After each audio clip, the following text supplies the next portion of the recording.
Long-term viewers of the Red Line will know of my love for two things in particular. One, a V10 engine. I adore the sound, the feel, the brutality of a V10. Particularly, as it turns out, Audi's 5.2 litre FSI engine. It's just a beautiful engine. I also, you will probably be aware, like the Audi R8. Now, as everybody knows, or most people do, and if you don't, you're about to find out, the R8 is built on a space frame, and it is also the Lamborghini Huracan. Now, I love the Huracan. Long-term viewers will know that too, particularly the Performante. However, that's not a car you would want to live with, because that would be very silly and a very expensive way to do things, because you can't take that car anywhere. It's not really a car you would want to spend any time on the road in. It's uncomfortable. So fast, but uncomfortable. The Audi R8, on the other hand, is the cliched everyday supercar. Now, while an R8 costs more than a 911, I'd never own a 911. I would much rather have an Audi R8. And I can say that. I've spent quite a number of kilometres in a very nice yellow 911, both on the road and on the track. Very much on the track. I had a track to myself for a day, which unfortunately I cannot show you the results of yet. And it was great, but I would have an R8 any day. This is the 2020 R8. Now, the new R8 range is slightly different. You've now got the rear-wheel drive one is now part of the deal. It's now a permanent car in the range. So what that means is you get 397 kilowatts. It's just a lot of power. It's a lot of power. 397 kilowatts. You don't get carbon disc brakes. You get those funky steel crinkle cut ones. But for 2020, the price has not changed. It's 299 grand, which is a substantial amount of cash. I'm not arguing with that. Yeah, you now get a lot more stuff in it. The car is full leather, whereas before it wasn't. I didn't care when I drove the rear wheel series that it wasn't full leather. It didn't really bother me. I mean, you could tell it wasn't the same as the performance, the Quattro performance, but you know, you weren't really missing out on anything. It kind of felt nice being stripped out, actually, or you know, comparatively so. Whereas now you get all the nice stuff, and it's just a bit more. I'm not going to say luxurious because that's the wrong word for the R8, but yeah, it's a bit more what you'd expect at 300k. So now I drove the rear-wheel drive yesterday, but didn't get a chance to tell you about it, so I'll tell you about it now. I love it. It's such a great car. In 2020 spec, Audi tells us that the cars are basically the same weight because this performance Quattro, while has the heavier front-wheel drive gear, you know, for the front wheels, it's not front-wheel drive, a whole bunch of lightweight stuff is there to offset that. I'm not entirely certain the curb weights are exactly the same, but you know, there we are. This is where we find ourselves. And that car is just wonderful. Just like the rear wheel series was that I drove a couple of years ago. Just glorious. A wonderful engine sound, comfortable when you want it to be, absolutely rip snorting when you want it to be, and it'll do anything in between. And that is what makes it that everyday supercar. And it is honestly, it's still the car I'd get over the performance. And then you've got this bad boy, the R8 Quattro Performance.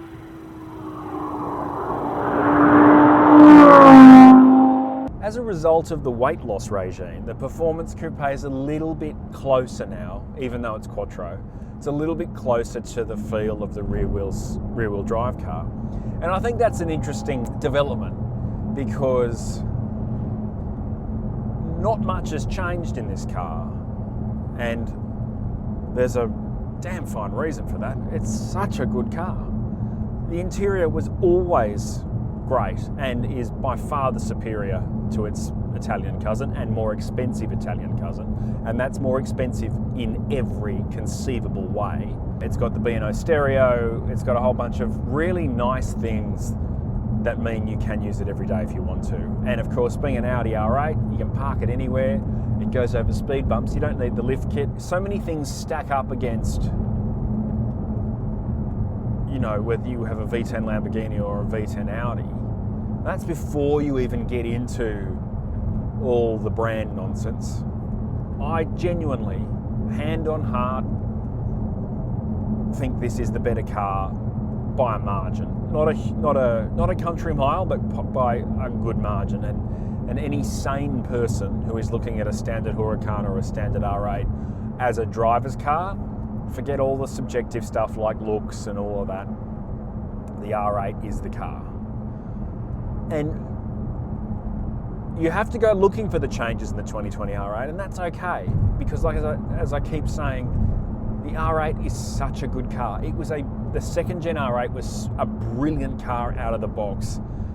You know, V10s all the way, no mucking about with a V8, all 7-speed, and just a really beautiful shell. You know, it's a really nice looking car. It's not shouting about itself. It looks like a supercar.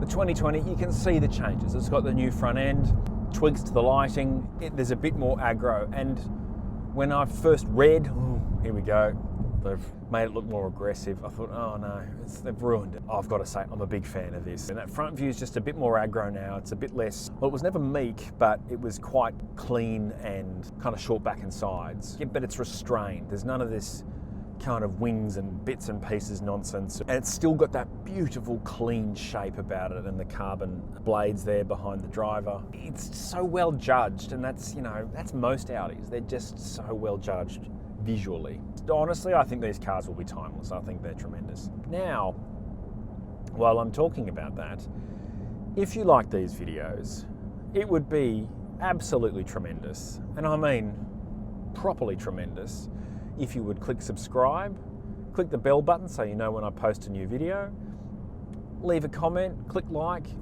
let YouTube know that my stuff is worth watching. I know you want more. You must want more. I mean, you're here, right? Never ever do a video straight after lunch. So after all that carry on, this is the Quattro Performance Audi R8. So it's got more power. It's got all-wheel drive. It's got a whole bunch of little lightweight bits and pieces. And one thing that Audi's been very keen to point out to us is the new front anti-roll bar is now wrapped in carbon. So what that means is the hollow beam is now thinner steel.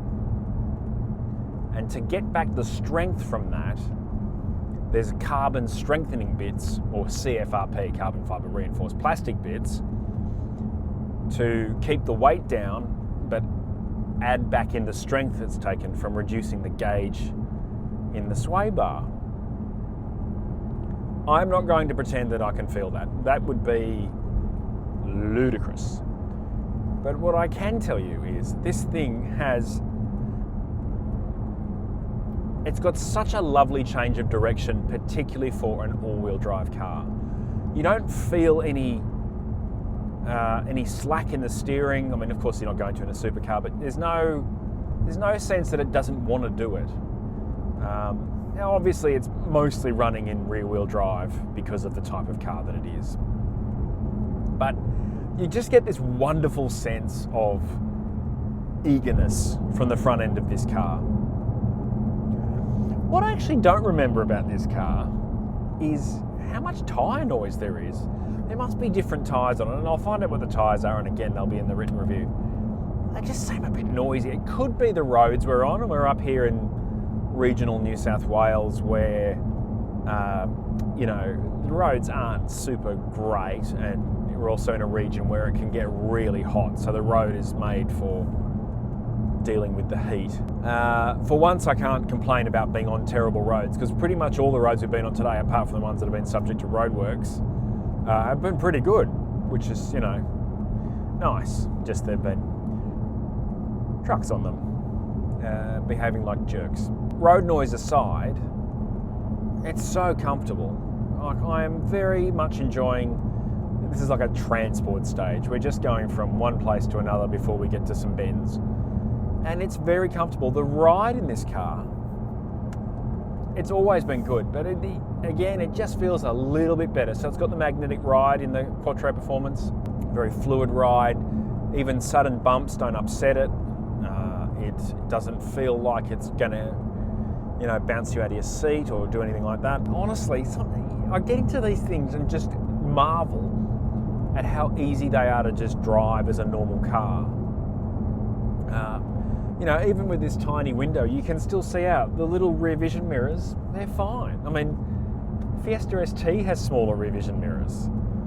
Now, the vision's good. You've got the virtual cockpit, so when you put in reverse, there's a big screen reversing camera. So, if you back this into something, it's on you. I'm bumbling along in 7th gear, and it's comfortable. I can really imagine driving this to the racetrack, bolting on a different set of wheels that someone else has brought for me, because when you're that wealthy, you can afford that, thrashing it around all day, and then driving home in it and not feeling like my jimmies are going to be rustled. Getting back to what really makes this car, it's the engine. I mean, the heart of any supercar is an engine, with the exception of a Lotus Evora, and people will complain to me about that, but that's really all chassis with a good engine rather than a great engine with a great chassis. This V10 engine, it's the last of its kind, I guess. I can't see that the next R8 will be, well, it won't be an R8. It'll be an electric supercar. And it'll be very interesting to see if they hold the R8 name. This is the kind of car that people like you and me, if we ever had the money, we'd put in the garage and we'd use once a week or once a month. And cherish it till the day we die. And the thing is, because it's quite easy to live with, most of us will be able to drive this thing until we're in our 70s or 80s, because it's that easy to drive. Just because of the glorious feel and sound and power delivery. It's a colossal amount of power. It doesn't matter whether it's detuned in the rear-wheel drive one or not. It's a colossal amount of power, but it also, that V10 engine makes you feel good. You hear that sound, and I can't remember if I mentioned this in the other R8 videos, but a V10 has the same harmonic range as the human voice, and I think that's one of the things that really gets you, that physical reaction. You've got this operatic vocal track, and it just sounds wonderful. I once owned a V10 BMW, and again, the sound was just so lovely. But it also has that combination of the sound and the power delivery, the way it's so linear all the way to the red line. The way you can rev it to the red line with it feeling absolutely unburstable. It feels like it can do it all day, every day. It's really, that's the thing about a 10. It just feels strong. And the throttle response is in dynamic mode is whip smack. It's bang. You're on it. You've got the power. I love a turbo V8. I love a V8. I could go on about V10s all day. Yeah, and I actually even prefer the 10 to a V12. I always think a V12's just got 2 extra cylinders it doesn't need. I'm like, there's no reason for me to think that. I'm not an engineer. But I do think that, the 10 has that brutality of the 12. It has its own distinct sound. I've never met anyone who doesn't like the sound of a V10. You play them the soundtrack of an Audi R8 and they go, oh yeah, that's hot. And I think the R8 puts that in such a nice box. You drop a V10 engine into this car and you've just got a really, it is genuinely stunning. It's an amazing car.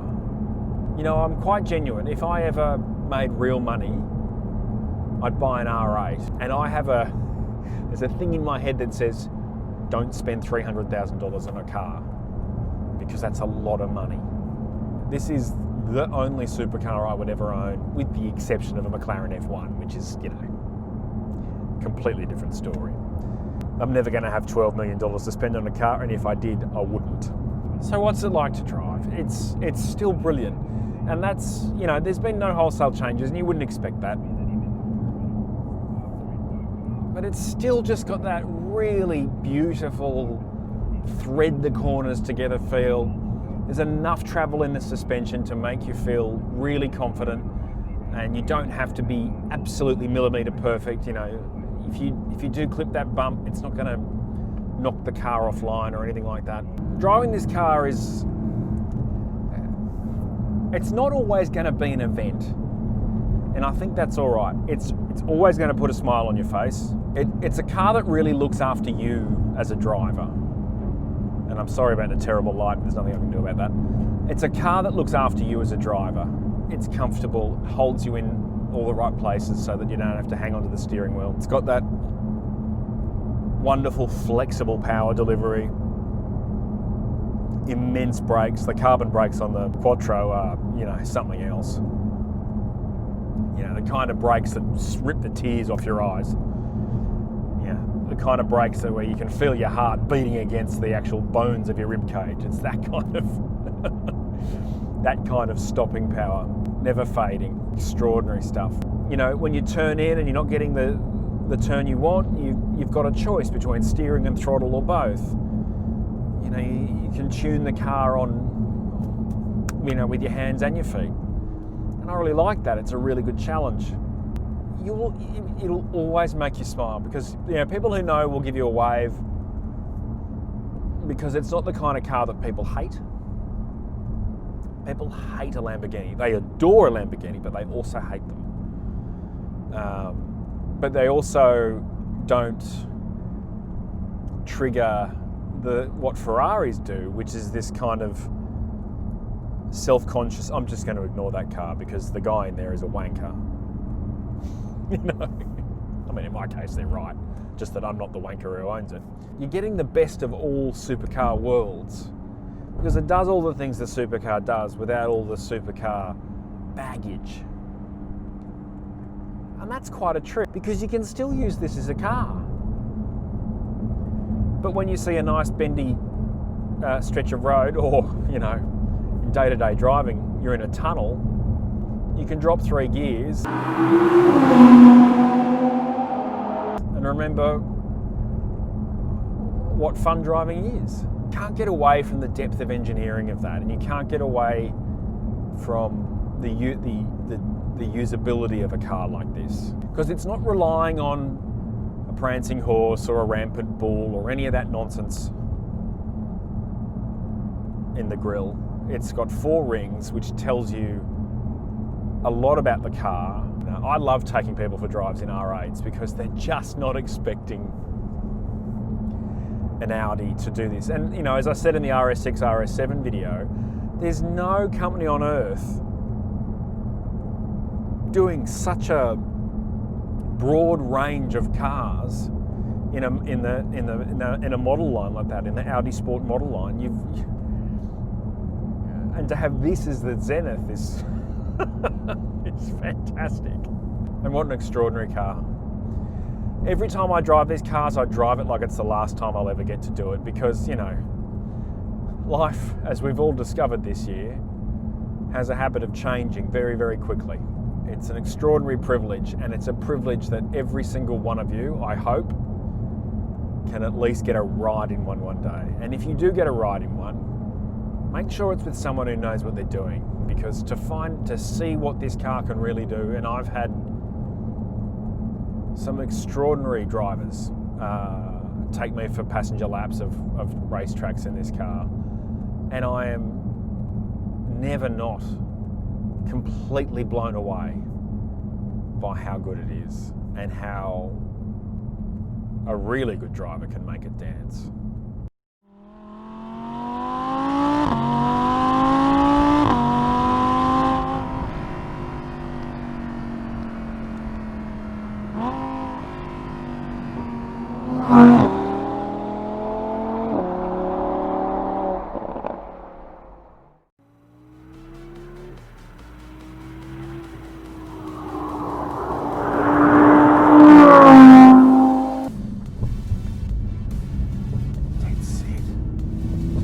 one lane bridge and this woman just piles across it in a Hyundai i20.